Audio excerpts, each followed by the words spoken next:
It was late in the evening when I decided to take a hike through the woods.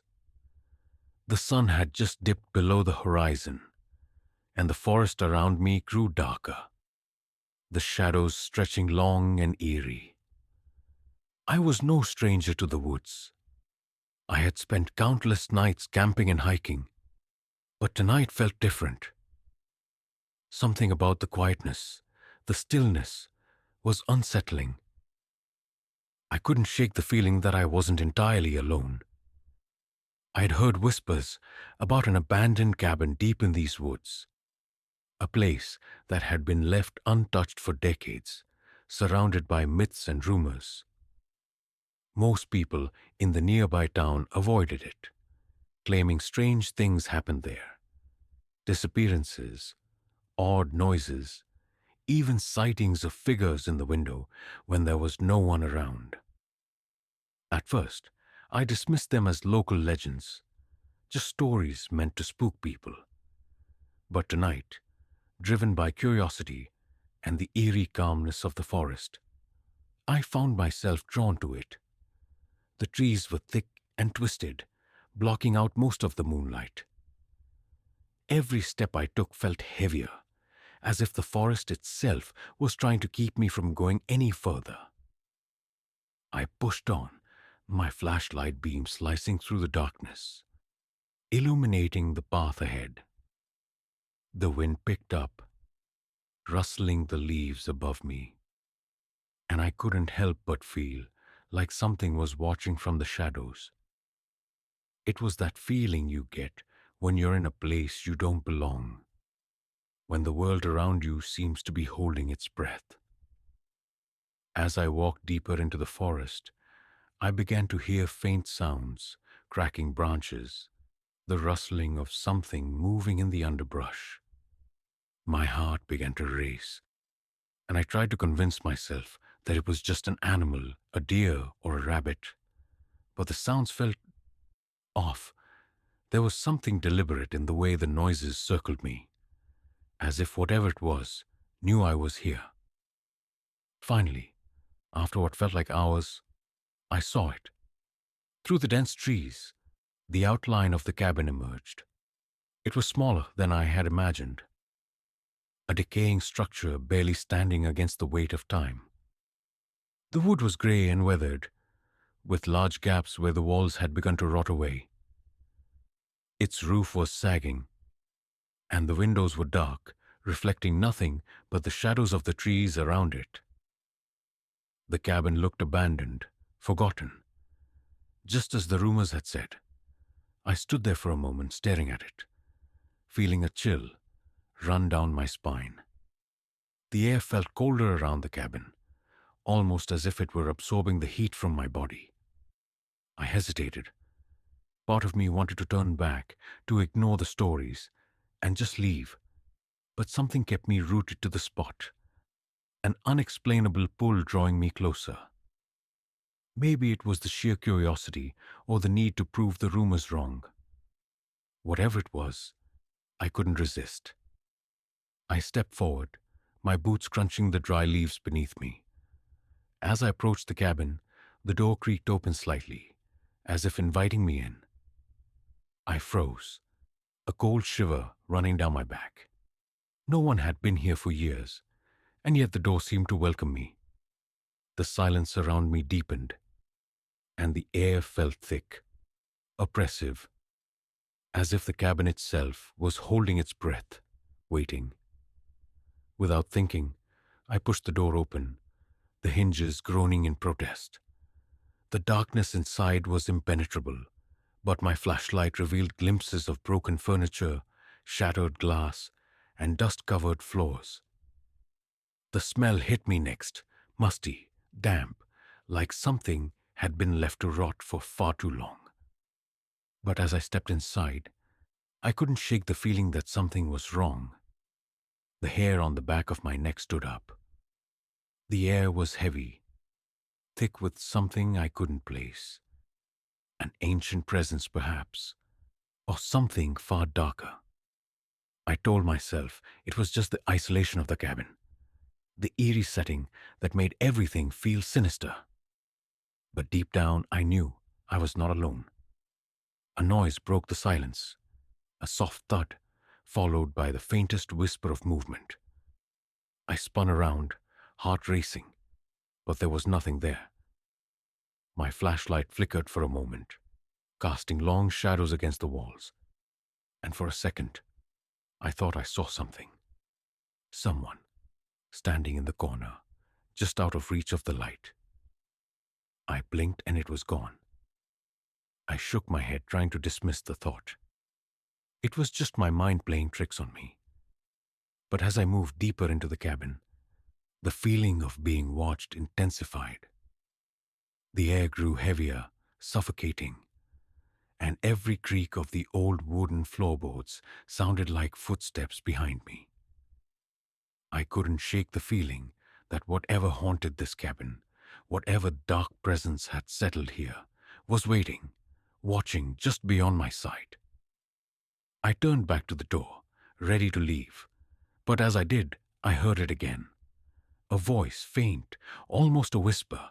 It came from the darkest corner of the room. "Get out." I froze. Then, the door slammed shut behind me. My heart raced as the door slammed shut behind me. The sudden sound echoed through the cabin, reverberating off the decaying walls, trapping me inside.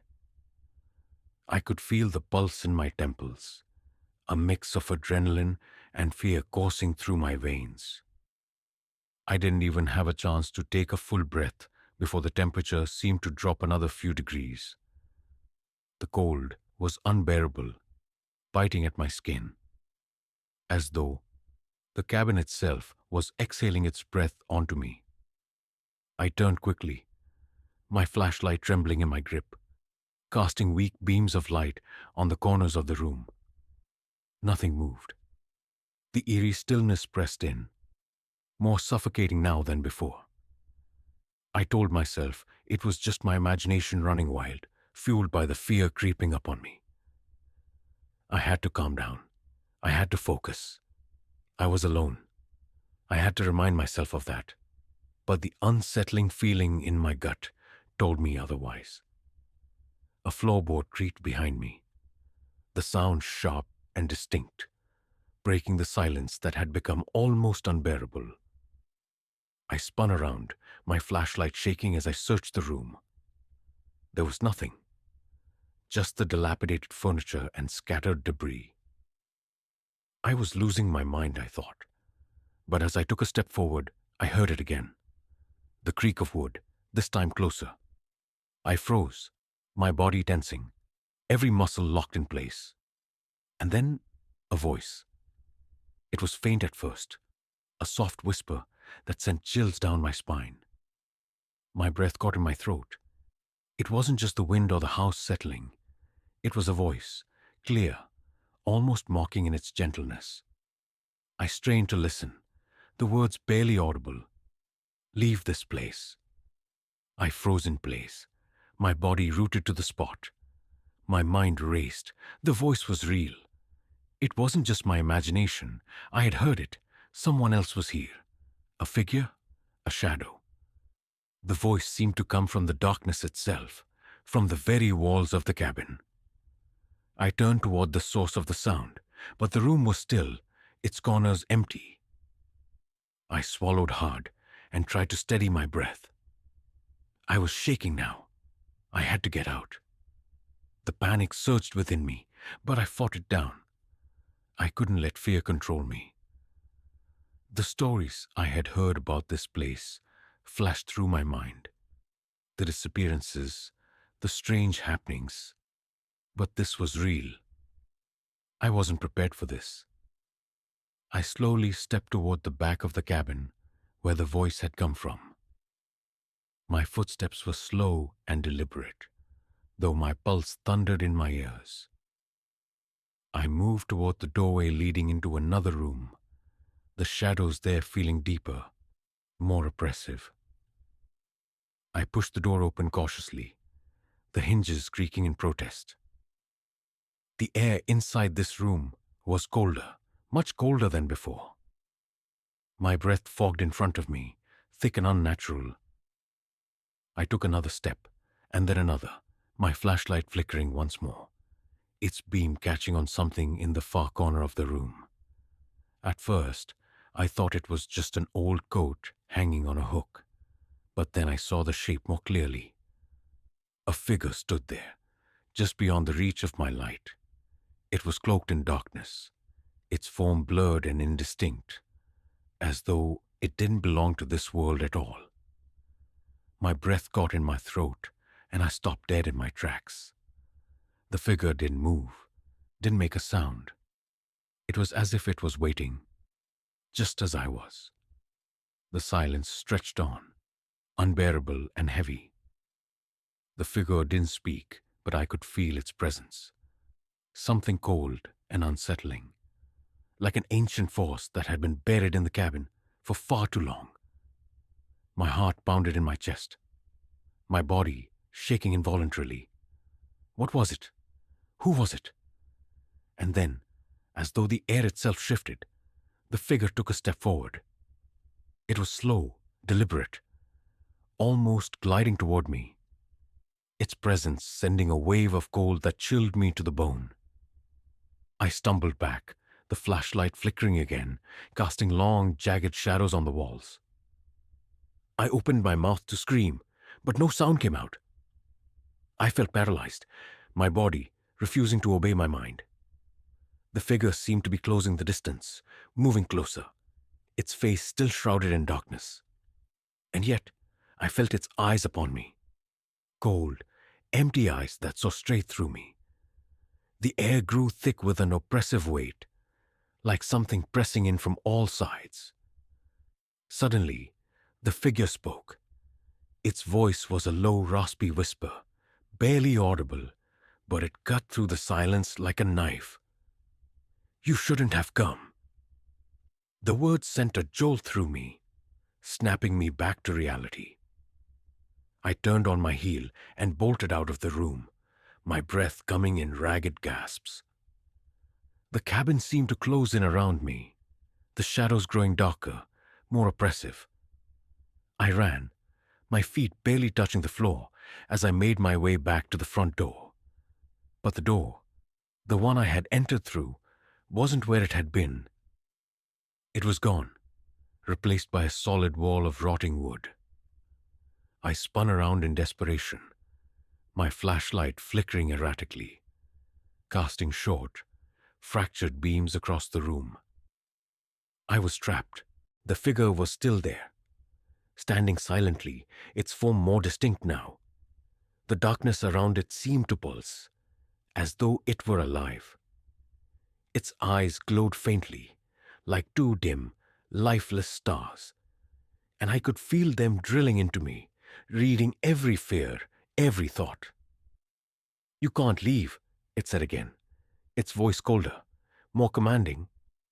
I backed away, my pulse quickening, my mind racing for a way out. How had it? How had it blocked the door? Was it even human? The reality of the situation settled in like a weight pressing down on my chest. I had made a mistake. I shouldn't have come here. The figure took another step forward, and I knew then that there was no escaping. The cabin had trapped me, and whatever this thing was, it wasn't going to let me leave. I had no choice but to face it, to survive it, but I didn't know how. All I knew was that whatever was in the shadows, it wasn't finished with me yet. As the figure moved closer, I felt a coldness, an emptiness that reached into my very soul. The last thing I heard before everything went black was its voice, echoing in my ears. "Stay with us." I was frozen in place, trapped in the suffocating darkness of the cabin. My heart hammered in my chest, my breath shallow and rapid.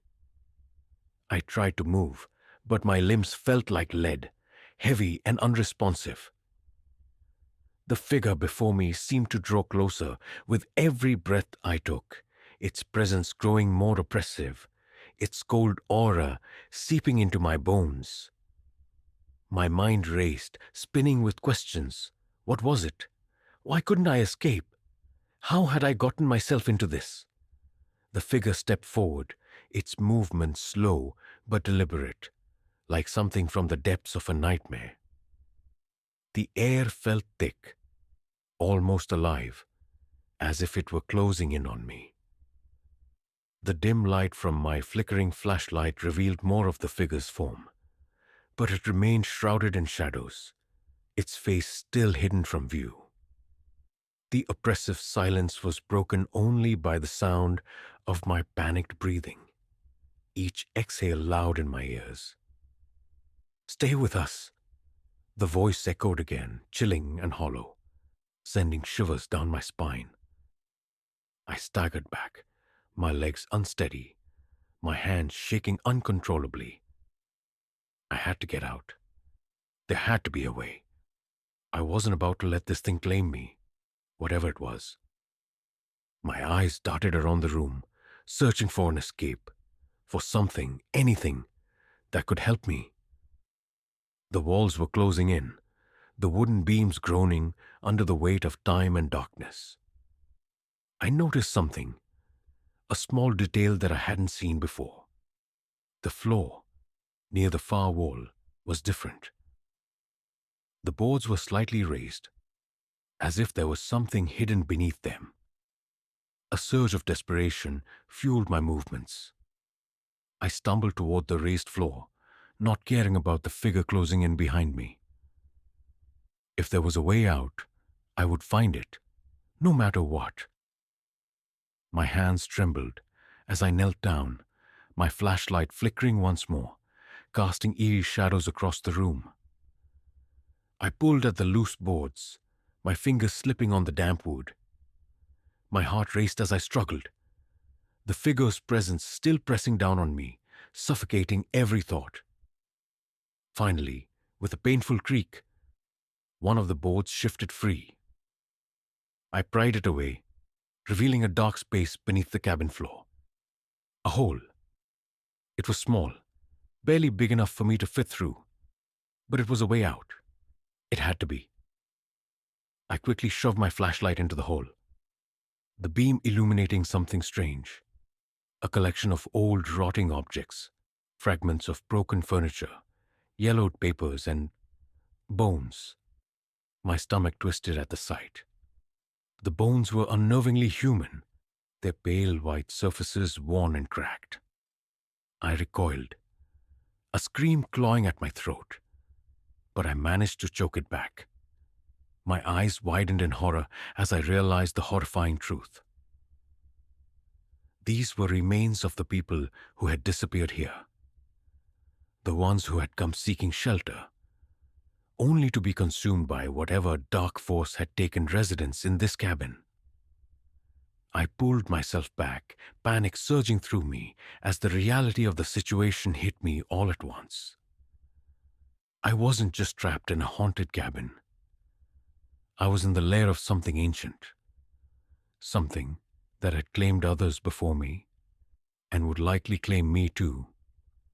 The figure moved closer, its presence more oppressive than ever. I could feel it, feel the cold radiating from it like a suffocating fog. I couldn't waste another second. I had to act. In a frantic blur, I crawled toward the hole in the floor, my hands shaking as I shoved my body through it. The narrow space barely fit me, but I squeezed and crawled, the sharp edges of broken wood scraping against my skin. My flashlight rolled away, its beam spinning wildly before it settled on the floor next to me. I couldn't afford to stop now. The walls of the cabin seemed to close in behind me, the sounds of the figure's footsteps following me. Just a few feet away, the hole led to a small hidden crawl space beneath the cabin, a tunnel that seemed to stretch on forever. My body ached, my muscles screaming for rest, but I couldn't stop. The cold air burned in my lungs as I pushed forward, the oppressive presence of the figure lingering in the darkness above me, ever so close. The tunnel twisted and turned, its walls slick with dampness, making every movement feel like a struggle. The air was thick with mold, the smell overwhelming. But I pushed on, driven by the instinct to survive. I could hear the figure now, closer than before. Its whispering voice followed me, calling to me, taunting me. Leave this place. It's too late. I didn't dare look back. The tunnel was my only chance, the only way out. And yet, with every inch I crawled, the thought that I was merely running deeper into the unknown, deeper into something darker, gnawed at my mind. What if there was no escape? What if this was all part of its plan? But I couldn't stop. I had to get out. I had to make it. Minutes passed, or maybe hours. Time had lost all meaning in that suffocating darkness. Finally, I saw it. A faint light at the end of the tunnel. My heart leapt, hope flaring in my chest. I pushed myself harder, my body screaming in protest. But I ignored it. I was so close. I reached the end of the tunnel, my hands scraping the earth above me as I tried to break through. The light was just within reach, but then the tunnel trembled. A low growl, deep and guttural, shook the walls around me. The ground beneath me cracked, and I felt myself falling, slipping into an abyss I couldn't see. My body collided with something hard, rocks or earth or both, and everything went black. I woke up later, disoriented and confused. My surroundings were different, darker, colder, but there was no figure, no shadow lurking in the distance. It was quiet, too quiet. I pushed myself up, my body aching, and saw the truth of what had happened. I wasn't free. I had fallen into the depths of the cabin's true secret. Beneath the earth, hidden from the world above, there was a network of tunnels, like a burial ground for the lost. The bones I had seen earlier had not been the end. They were just the beginning. I wasn't sure what had happened to the others, what force had claimed them, but I now understood. I had become part of the cabin's history, a new addition to the collection of lost souls that would never escape. I was trapped. Forever. It's strange how silence can be louder than any scream. When I woke up, I was lying on something soft but damp. Earth, maybe moss, maybe something worse. My flashlight was gone, and darkness blanketed everything around me like thick tar. I reached out instinctively, my fingers brushing over rough surfaces, sharp stones, splinters of wood, and then something brittle. Bone. I froze. Not again. I tried to sit up, but a searing pain ran through my ribs. I winced, forcing myself to breathe slow. Everything hurt, but I was alive. At least I thought I was. A faint, pale glow came from further ahead, like moonlight reflected through water. I dragged myself toward it, each movement scraping my knees on the gravel and soil below. As I crawled deeper into the underground chamber, the scent changed. Less like dirt, more like rot. That smell you can taste, not just smell. It clung to the air, heavy, sweet, wrong. The glow was coming from a hollow alcove in the wall. Inside it, candles, somehow still burning, stood in a circle, wax pooled into skull-shaped hollows. And in the center, there was a diary. Its leather cover was cracked and stained. My shaking hands reached for it, needing answers. I flipped it open. The handwriting was messy at first, but legible. It was dated over 60 years ago. The author talked about a group of 4 who had come into the woods looking for the truth about the cabin. Their entries were normal at first, meals cooked on the fire, jokes about ghost stories, and then the tone changed. One of their group had vanished. The next night, another. There was no sign of struggle, no tracks, just silence and the ever-growing feeling of being watched. Then the final entry chilled my blood. We disturbed something. We thought it was just a myth. But this land, it remembers. It punishes. There's a presence in this cabin. We tried to burn it. We thought fire would cleanse it, but it only made it angry. If you find this, leave. Don't let it mock you. Mock me? I felt my neck, cold. My fingertips brushed over a raised patch of skin. I ran to a mirror-like shard of broken glass on the ground and tilted it toward me. Something had been carved into my neck. A symbol. A spiral with lines running through it, like a twisted eye. Fresh, red, like it had been done in my sleep. I stumbled back, horrified. My stomach twisted as realization struck. I wasn't the first, and I wasn't going to be the last. The cabin didn't just haunt people. It chose them, marked them. It didn't kill right away. It absorbed, slowly feeding off fear, isolation, and despair. It was alive, in its own cursed, parasitic way. I looked around the room. The bones weren't scattered randomly. They were arranged deliberately, as if placed there by something with intent. Like trophies, then too, a voice, not a whisper this time, a scream. It didn't come from my mouth.